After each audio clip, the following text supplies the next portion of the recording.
Now, the record is 8-8, but look at this. He has the most points by average in elimination games, minimum 5 games, and that includes Michael Jordan, Wilt Chamberlain, arguably the 2 best players who ever lived. So as we move forward, I think my question, and the question maybe of Cavaliers fans or all basketball fans, can he sustain this in another elimination game, Isaiah?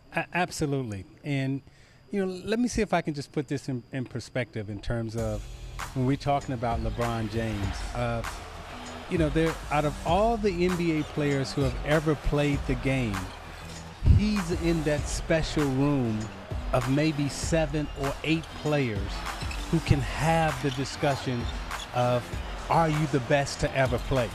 There's not many who can be in that discussion. So when we put up a graphic and it's Wilt Chamberlain and it's Michael Jordan, they're in that room. Guys like myself, others, we peeking in to see what they're talking about. LeBron James is in that room. So can he do it again?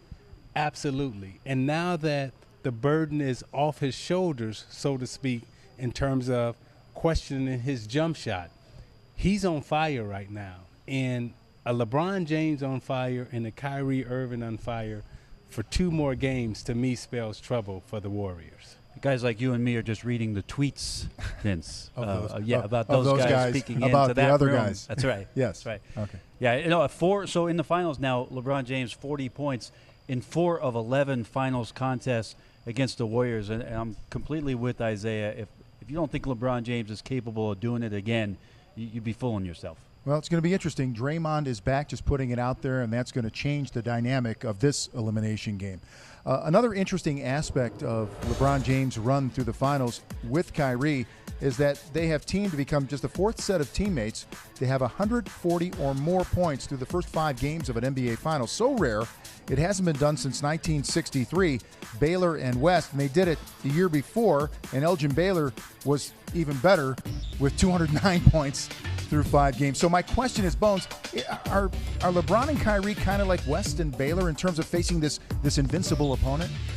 Well, I'll tell you what, they're just glad that Bill Russell's not involved in any of these equations, because through 1962, 1970, it was 7 straight finals for Jerry West and Elgin Baylor, who, by the way, in his first 3 years in L.A. averaged 34, then 38, and then 34. The original Fire and Ice, but Bill Russell put them out every time. So Kyrie and LeBron are doing some remarkable things in that game, Zeke. How about their last 25 baskets were scored or assisted on by either Kyrie or LeBron? That's a pretty hefty 2-man combination. Yeah, and I'll go back to what I said before. These 2 guys are capable of doing it again for 2 more games. And when we looked at that list, right, you got Baylor and West.